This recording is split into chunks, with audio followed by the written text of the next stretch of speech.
Karnataka high tension ಈ ಹೊತ್ತಿನ ವಿಶೇಷ ಕಾರ್ಯಕ್ರಮಕ್ಕೆ ಸ್ವಾಗತ ವೀಕ್ಷಕರೇ. ಎಸ್, ಚುನಾವಣೆ ಆಯಿತು. ಚುನಾವಣೆ ನಂತರ ಫಲಿತಾಂಶವೂ ಬಂತು. ಫಲಿತಾಂಶದಲ್ಲಿ ಸಮೀಕ್ಷೆಗಳು ಹೇಳಿದ ಹಾಗೆಯೇ ಸಮ್ಮಿಶ್ರ ಸರ್ಕಾರ ಬರುವುದು ಅನ್ನುವಂಥ ಗ್ಯಾರಂಟಿನೂ ಕೂಡ ದೊರಕಿತು. ಈ ಸಂದರ್ಭದಲ್ಲಿ ಬೇರೆ ಬೇರೆ ನಾಟಕಗಳು, ರಾಜಕೀಯ ನಾಟಕಗಳು ನಡೆದು ಒಂದೊಮ್ಮೆ ಕಾಂಗ್ರೆಸ್ ಜೆಡಿಎಸ್ಗೆ ಬೆಂಬಲ ನೀಡುತ್ತದೆ ಅಂತ ಹೇಳಿತ್ತು. ಜೆಡಿಎಸ್ ಮತ್ತು ಕಾಂಗ್ರೆಸ್ ನಡುವೆ ಮಾತುಕತೆ ನಡೆದು ರಾಜ್ಯಪಾಲರಲ್ಲಿಗೆ ಹೋಯಿತು. ಎರಡೂ ತಂಡಗಳು ರಾಜ್ಯಪಾಲರಿಗೆ ಹೋಗಿ ಸಮ್ಮಿಶ್ರ ಸರ್ಕಾರಕ್ಕಾಗಿ ನಮ್ಮ ಹತ್ರ ಬೇಕಾದಂತ ಬಹುಮತದ ಸಂಖ್ಯೆಗಳಿವೆ ಅಂತ ಹೇಳಿ ಅವರು ರಾಜ್ಯಪಾಲರಿಗೆ ಪತ್ರವನ್ನ ಕೊಟ್ಟರು. ಅದೇ ಸಂದರ್ಭದಲ್ಲಿ ಭಾರತೀಯ ಜನತಾ ಪಕ್ಷವು ಕೂಡ ನಾವು ಅತಿ ದೊಡ್ಡ ಪಕ್ಷವಾಗಿದ್ದೇವೆ, ಹಾಗಾಗಿ ನೀವು ನಮ್ಮನ್ನ ಕರೀಬೇಕು, ನಮಗೂ ಕೂಡ ಬೆಂಬಲ ಇದೆ ಅಂತ ಹೇಳಿ ಅವರು ಕೂಡ ಒಂದು ಪತ್ರವನ್ನ ಕೊಟ್ಟರು. ಈ ನಡುವೆ ಸಾಕಷ್ಟು ಬೇರೆ ಬೇರೆ ವಿದ್ಯಮಾನಗಳು ನಡೆದು, ಸಾಕಷ್ಟು ಚರ್ಚೆಗಳು ನಡೆದು, ಕಾನೂನು, ಕಾನ್ಸ್ಟಿಟ್ಯೂಷನ್, ಅದು ಇದು ಎನ್ನುವಂತ ಎಲ್ಲಾ ರೀತಿಯ ಚರ್ಚೆಗಳು ನಡೆದು ಕೊನೆಗೆ ರಾಜ್ಯಪಾಲರು ಅತಿ ದೊಡ್ಡ ಪಕ್ಷವಾಗಿರುವಂತಹ ಭಾರತೀಯ ಜನತಾ ಪಕ್ಷದ ಮುಖ್ಯಮಂತ್ರಿ ಆಕಾಂಕ್ಷಿ ಯಡಿಯೂರಪ್ಪ ಅವರನ್ನ ಕರೆದು ನೀವು ಸರ್ಕಾರವನ್ನ ಮಾಡಬಹುದು ಅಂತ ಹೇಳಿ ನಿನ್ನೆ ರಾತ್ರಿ ಅಂದ್ರೆ ಬುಧವಾರ ರಾತ್ರಿ ರಾಜ್ಯಪಾಲರು ಅವರನ್ನು ಕರೆದು ಹೇಳ್ತಾರೆ. ಗುರುವಾರ ಬೆಳಿಗ್ಗೆ ಅಂದ್ರೆ ಇಂದು ಬೆಳಿಗ್ಗೆ 9 ಗಂಟೆಗೆ ಸರಿಯಾಗಿ ಮುಖ್ಯಮಂತ್ರಿಯಾಗಿ ಯಡಿಯೂರಪ್ಪ ಅವರು ಪ್ರಮಾಣ ವಚನವನ್ನ ಸ್ವೀಕಾರ ಮಾಡ್ತಾರೆ. ಇಂಥ ಒಂದು ಐ ಡ್ರಾಮಾ ನಡೆದೇ ಹೋಗ್ತದೆ. ರಾಜಕೀಯ ವಲಯದಲ್ಲಿ ಇಂಥ ಒಂದು ದೊಡ್ಡ ಚರ್ಚೆಗಳು ನಡೀತದೆ. ಹೊಸ ಹೊಸ ಪಾಠಗಳು, ಕಾನ್ಸ್ಟಿಟ್ಯೂಷನ್ ಮತ್ತು ಈ ರೀತಿಯಾದಂತ ಅದು ಸಾಧ್ಯವಿದೆ, ಇದು ಸಾಧ್ಯವಿದೆ ಅಂತ ಅನ್ನುವಂತ ಒಂದು ರೀತಿಯ ಚರ್ಚೆಗಳು, ನಮಗೆ ನಾವೇ ಕಾನೂನಿಗೆ ತಿದ್ದುಪಡಿಗಳನ್ನು ತರುವಂತ ಮಾತುಕತೆಗಳನ್ನು ಕೂಡ ಮಾಡಿಕೊಳ್ತಾ ಹೋಗ್ತೇವೆ. ಇಂಥ ಹೈ ಟೆನ್ಷನ್ ಅನ್ನ ಈಗ ಕರ್ನಾಟಕ ಇಡೀ ರಾಜಕೀಯ ವಲಯದಲ್ಲಿ ಸೃಷ್ಟಿ ಮಾಡಿದೆ. ಯಾರು ಮುಖ್ಯಮಂತ್ರಿ ಅನ್ನೋದಕ್ಕೆ ಈಗ ಒಂದರ್ಥದಲ್ಲಿ ಅದು ಕೊಮ ಹಾಕಿದ್ದು, ಫುಲ್ ಸ್ಟಾಪ್ ಹಾಕಿದ್ದು ಅಂತ ಅನ್ನೋದನ್ನ ಗೊತ್ತಾಗ್ಲಿಕ್ಕಾಗಿ ರಾಜ್ಯಪಾಲರು ಇನ್ನೂ 14-15 ದಿನಗಳ ದಿನವನ್ನ ಮುಖ್ಯಮಂತ್ರಿ ಯಡಿಯೂರಪ್ಪ ಅವರಿಗೆ ನೀಡಿದ್ದಾರೆ. ಈ ಹಿನ್ನೆಲೆಯಲ್ಲಿ ಇನ್ನು ಕೆಲವು ಅಂದ್ರೆ ರಾಜ್ಯಪಾಲರು ಹೇಳಿದಾಗೆ BS ಯಡಿಯೂರಪ್ಪ ಅವರು ನಮ್ಗೆ 1 ವಾರಗಳ ಕಾಲಾವಕಾಶ ಕೊಡಿ ಅಂತ ಹೇಳಿದ್ರು. ರಾಜ್ಯಪಾಲರು 15 ದಿನಗಳ ಕಾಲಾವಕಾಶವನ್ನು ಕೊಟ್ಟಿದ್ದಾರೆ. ಹಾಗಾಗಿ 14-15 ದಿನಗಳ ಒಳಗಾಗಿ 104 ಸದಸ್ಯರು ಇದ್ದಂತ ಒಂದು ಬಹುದೊಡ್ಡ ಪಕ್ಷಕ್ಕೆ ಇನ್ನೂ ಸುಮಾರು 10ರಷ್ಟು ಜನ ಬೆಂಬಲಿಗರು ಅಂದ್ರೆ ಶಾಸಕರು ಬೇಕಾಗ್ತಾರೆ. ಹಾಗಾದ್ರೆ ಅವರನ್ನು ಎಲ್ಲಿಂದ ತರುವುದು? 222 ಒಟ್ಟು ಈ ಒಂದು ಚುನಾವಣೆ ನಡೆದಿರುವಂತಹ ಸಂದರ್ಭದಲ್ಲಿ ಇರುವಂತಹ ಶಾಸಕರು ಈಗ ಈ ಒಂದು ವಿಧಾನಸಭೆಯಲ್ಲಿ ಇಲ್ಲಿ ಆಡಳಿತ ಪಕ್ಷಕ್ಕೆ 111ರಿಂದ 113 ಸ್ಥಾನಗಳು, 111 ಸ್ಥಾನ ಬೇಕೇ ಬೇಕು, 111ರಿಂದ 113 ಸ್ಥಾನಗಳು ಬೇಕೇ ಬೇಕು. ಈ ಒಂದು ಇದನ್ನ ಈಗ ನೋಡೋದಾಗಿದ್ರೆ 104 ಬಿಜೆಪಿ ಪಡೆದಿದೆ, ಇಲ್ಲಿ 78 ಸ್ಥಾನಗಳನ್ನ ಕಾಂಗ್ರೆಸ್ ಪಕ್ಷ ಪಡೆದಿದೆ, ಇನ್ನು 38 ಸ್ಥಾನಗಳನ್ನ ಬಿಜೆಪಿ ಪಡೆದಿದೆ. 2 ಪಕ್ಷೇತರರು ಇದ್ದಾರೆ. ಈಗಾಗಲೇ ಒಬ್ಬ ಪಕ್ಷೇತರ ನಿನ್ನೆ ಏನೋ ಬೆಳಿಗ್ಗೆ ಬಿಜೆಪಿಯಲ್ಲಿ ಕಾಣಿಸಿಕೊಂಡಿದ್ರು, ಸಂಜೆ ಹೊತ್ತಿಗೆ ಆಗುವಾಗ ಅವರು ಮತ್ತೆ ಕಾಂಗ್ರೆಸ್ನ ಜೊತೆ ಕಾಣಿಸಿಕೊಂಡು ರಾಜ್ಯಪಾಲರ ಮುಂದೆ ಬಂದರು, ನಾನು ಕಾಂಗ್ರೆಸ್ ಜೊತೆಗೆ ಇದ್ದೇನೆ ಅಂತ ಹೇಳಿದ್ರು. ಸೊ ಇದೇ ಸಂದರ್ಭದಲ್ಲಿ ಇಂದಿನ ದಿನ ಮತ್ತು ನಿನ್ನೆಯ ದಿನಗಳಲ್ಲಿ ರೆಸಾರ್ಟ್ ರಾಜಕಾರಣ ಕೂಡ ನಡೀತಾ ಇದೆ. ರೆಸಾರ್ಟ್ನಲ್ಲಿ ಜೆಡಿಎಸ್ ಮತ್ತು ಕಾಂಗ್ರೆಸ್ ಪಕ್ಷದ ಶಾಸಕರುಗಳು ಇದ್ದಾರೆ. ಇದೇ ಸಂದರ್ಭದಲ್ಲಿ ಆನಂದ್ ಸಿಂಗ್ ಅನ್ನುವಂತ ಒಬ್ಬ ಶಾಸಕ ಕಾಣ್ತಾ ಇಲ್ಲ ಅನ್ನುವಂತ ಒಂದು ಹೈ ಡ್ರಾಮಾ ಕೂಡ ನಡೀತು. ಈಗಲೂ ಕೂಡ ಅವರು ಫೋನಿಗೆ ಸಿಗ್ತಾ ಇಲ್ಲ ಅಂತ ಅನ್ನುವಂಥದ್ದು. ಮತ್ತೊಂದು ಸಂದರ್ಭದಲ್ಲಿ ಈ ಶಾಸಕರು ಆ ಶಾಸಕರು ಅವರಿಗೆ ಒಂದಷ್ಟು ಲಂಚದ ಮತ್ತು ಏನು ಆಮಿಷಗಳನ್ನು ಒಡ್ಡಲಾಗಿದೆ, ಸುಮಾರು 100 ಕೋಟಿ ಆಮಿಷಗಳನ್ನು ಒಡ್ಡಲಾಗಿದೆ ಅನ್ನುವಂಥ ಆರೋಪವನ್ನು ಕೂಡ ಒಂದು ಪಕ್ಷ ಮಾಡಿತ್ತು, ಮತ್ತೊಂದು ಪಕ್ಷ ಅದಕ್ಕೆ ಪ್ರತ್ಯಾರೋಪವನ್ನು ಕೂಡ ಮಾಡಿತ್ತು. ಇದೇ ಸಂದರ್ಭದಲ್ಲಿ ನಮ್ಮ ಕೈಗೆ ಕಾಂಗ್ರೆಸ್ನ ಒಂದಷ್ಟು ಶಾಸಕರು ಬೆಂಬಲವನ್ನು ನೀಡುತ್ತಾರೆ ಅನ್ನುವಂಥ ಒಂದು ವಿಶ್ವಾಸವನ್ನ ಭಾರತೀಯ ಜನತಾ ಪಕ್ಷದ ಕೆಲವು ಶಾಸಕರು ಮತ್ತು ಅವರ ಬೆಂಬಲಿಗರು ಮಾಡಿಕೊಳ್ತಾ ಇರುವಂಥದ್ದು. ಮತ್ತೊಂದು ಕಡೆಯಲ್ಲಿ ತಮ್ಮ ಶಾಸಕರುಗಳನ್ನ ಗಟ್ಟಿಯಾಗಿ ತಮ್ಮ ಪಕ್ಷಕ್ಕೆ ಬೆಂಬಲವಾಗಿ ನಿಲ್ಲಬೇಕು ಅನ್ನುವ ನಿಟ್ಟಿನಲ್ಲಿ ರೆಸಾರ್ಟ್ನಲ್ಲಿ ಅವರನ್ನು ಉಳಿಸಿಕೊಳ್ಳುವಂತ ರೆಸಾರ್ಟ್ ರಾಜಕಾರಣ ಮತ್ತೊಂದು ಕಡೆಯಲ್ಲಿ ನೋಡ್ತಾ ಇರುವಂಥದ್ದು. ಎಸ್, ಇನ್ನೊಂದೆಡೆಯಲ್ಲಿ ಪ್ರಮಾಣ ವಚನ ಸ್ವೀಕಾರ ಮಾಡಿದ ಕೂಡಲೇ ಮುಖ್ಯಮಂತ್ರಿ BS ಯಡಿಯೂರಪ್ಪ ಅವರು ರೈತರ 1 ಲಕ್ಷ ರೂಪಾಯಿ ಸಾಲ ಮನ್ನಾ ಮಾಡ್ತೇನೆ ಅಂತ ಹೇಳಿ ಘೋಷಣೆ ಮಾಡ್ತಾರೆ. ಅಂದ್ರೆ ಬೆಳೆ ಸಾಲ ಮನ್ನಾವನ್ನು ಸಾಲ ಮನ್ನಾ ಮಾಡ್ತೇನೆ ಅಂತ ಘೋಷಣೆ ಮಾಡ್ತಾರೆ. ಅಷ್ಟೇ ಸಂದರ್ಭ ಅದೇ ಸ್ವಲ್ಪ ಸಮಯಗಳ ನಂತರ 4 IPS ಅಧಿಕಾರಿಗಳನ್ನ ವರ್ಗಾವಣೆ ಮಾಡ್ತಾರೆ. ಅದೇ ಸಂದರ್ಭದಲ್ಲಿ ಸ್ವಲ್ಪ ಹೊತ್ತಿನಲ್ಲಿ ರೆಸಾರ್ಟ್ ನಲ್ಲಿ ಇದ್ದಂತ ಪೊಲೀಸ್ ಭದ್ರತೆಯನ್ನ ಹಿಂತೆಗೆದುಕೊಳ್ಳಲಾಗ್ತದೆ. ಇಂಥ ಎಲ್ಲ ವಿದ್ಯಮಾನಗಳು ನಡೀತಾ ಇರ್ತದೆ. ಹೈ ಟೆನ್ಷನ್ ಮತ್ತೆ ಮತ್ತೆ ಆಗ್ತಾ ಇದೆ. ಏನಾಗ್ತದೆ ಅನ್ನುವಷ್ಟು ಕುತೂಹಲಗಳು ಕೂಡ ರಾಜಕೀಯರಲ್ಲಿ ಬೆಳೀತಾ ಇರುವಂಥದ್ದು. ಇದೇ ಸಂದರ್ಭದಲ್ಲಿ ಜನಸಾಮಾನ್ಯರು ಏನಾಯ್ತಪ್ಪ ಆಯ್ತಲ್ಲ ಅವ್ರು ಮುಖ್ಯಮಂತ್ರಿ ಆದ್ರ, ಓ ಇವರು ಮುಖ್ಯಮಂತ್ರಿ ಆಗಲಿಲ್ವಾ, ಯಾಕಪ್ಪ ಅಂತ ಪ್ರಶ್ನೆಯಲ್ಲಿ ಉಳಿದುಕೊಂಡು ಬಿಟ್ಟಿದ್ದಾರೆ. ಎಸ್ ಇರಲಿ, ಇದರ ಬಗ್ಗೆ ಒಂದಷ್ಟು ಚರ್ಚೆಯನ್ನ ಮಾಡೋಣ.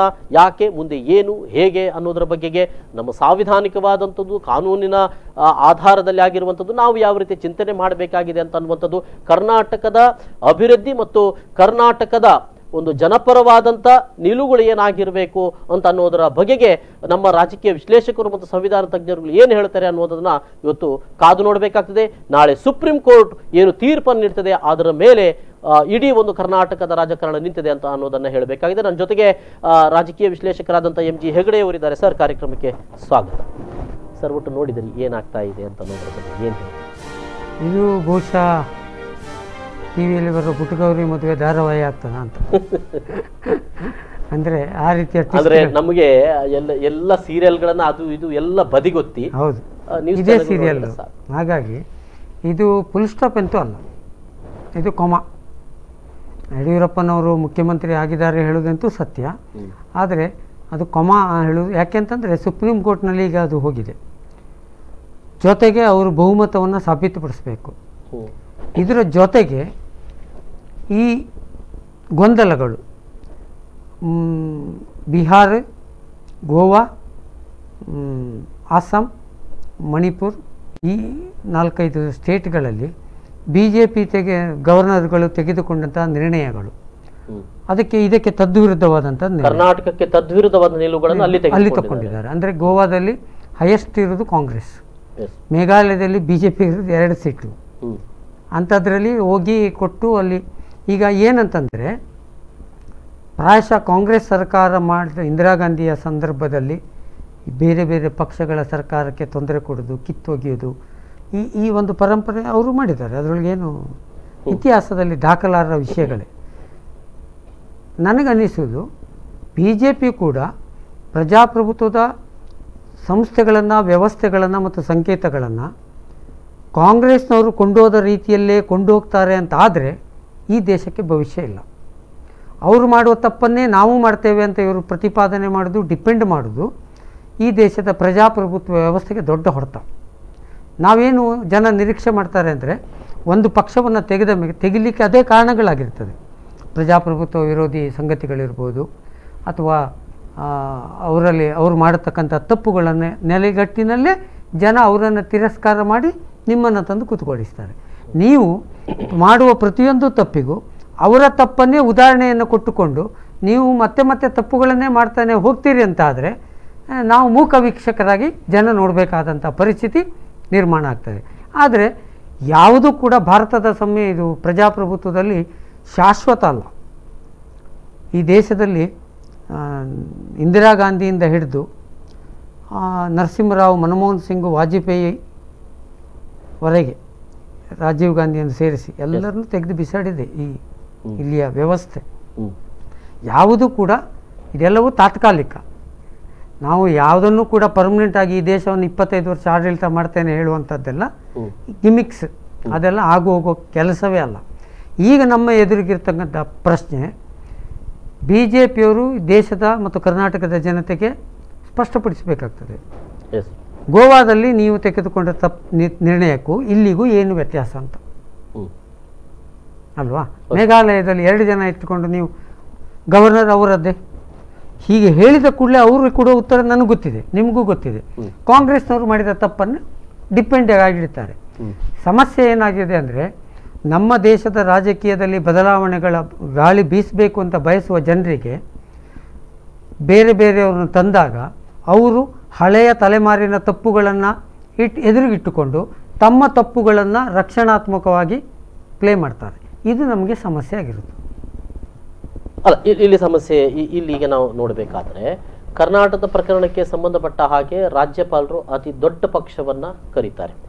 ಅದಕ್ಕಿಂತ ಮೊದಲೇ ಬಹುಮತವನ್ನು ಸಾಬೀತುಪಡಿಸುವಂಥ 2 ಪಕ್ಷಗಳು ಒಟ್ಟು ಸೇರಿ ಸಮ್ಮಿಶ್ರ ಸರ್ಕಾರವನ್ನು ಮಾಡ್ತೇವೆ ಅಂತ ಹೇಳ್ತಾರೆ. ಸೊ ಈ ಸಂದರ್ಭದಲ್ಲಿ ಅತಿ ಮೊದಲು ಹೋದವರು ಸಮ್ಮಿಶ್ರ ಸರ್ಕಾರ ಮಾಡ್ತೇವೆ, ಇದು ಇಲ್ಲಿ ಇವರು ಹೋಗ್ತಾರೆ. ಆದರೆ ಸೇಮ್ ಉದಾಹರಣೆ ನೀವು ಹೇಳಿದ ಹಾಗೆ ಗೋವಾದಲ್ಲಿ ಇವರು ಹೇಳಿರುವಂತದ್ದು ನೀವು ಮಾಡಿದ್ದು ಸರಿ, ಇಲ್ಲಿ ನಾವು ಮಾಡಿದ್ದು ತಪ್ಪು. ಸುಪ್ರೀಂ ಇಲ್ಲಿ ನಾವು ಮಾಡಿದ ತಪ್ಪನ್ನೇ ನೀವು ಅಲ್ಲಿ ಮಾಡಿದ್ದೀರಿ. ಅದೇ ಅದೇ ಈಗ ಕಾಂಗ್ರೆಸ್ನವ್ರ ಹತ್ರ ಹೇಳಿದರೆ ಬಿಜೆಪಿ ಮಾಡಿದ ತಪ್ಪನ್ನು ತೋರಿಸ್ತಾರೆ, ಬಿಜೆಪಿಯವರು ಹೇಳಿದರೆ ಕಾಂಗ್ರೆಸ್ನವರು ಮಾಡಿದ ತಪ್ಪನ್ನು. ಅದಲ್ಲ, ಇಲ್ಲಿ ಈಗ ಏನಾಗಿದೆ ಅಂದರೆ ಸುಪ್ರೀಂ ಕೋರ್ಟಿನ ಡಿಸಿಷನ್ನು ಮತ್ತೊಂದು 2 ಆಯೋಗದ ಡಿಸಿಷನ್ಗಳು ಕ್ಲಾರಿಟಿ ಇಲ್ಲ. ಅದರಲ್ಲಿ ಏನಾಗಿದೆ ಅಂದರೆ ಈ ಏನು ಹೈಯೆಸ್ಟ್ ಸೀಟ್ ಇರುವ ಪಕ್ಷವನ್ನು ಕರಿಬಾರ್ದು ಅಂತದ್ರಲ್ಲಿಲ್ಲ. ಅದು ಒಂದು ಆಪ್ಷನ್, ಅವರನ್ನೂ ಕರಿಬೋದು, ಇವರನ್ನೂ ಕರಿಬೋದು. ಹೀಗೆ ಈ ಆಪ್ಷನ್ನು ಗವರ್ನರಿಗೆ ಡಿಸ್ಕ್ರಿಪ್ಷನ್ ಪವರ್ ಇದೆ. ಅಂದರೆ ಗವರ್ನರ್ ಇಲ್ಲಿ ಎಲ್ಲ ಪಕ್ಷಗಳನ್ನು ಕರೀಬಹುದು, ನಿಮ್ಮದೇನು?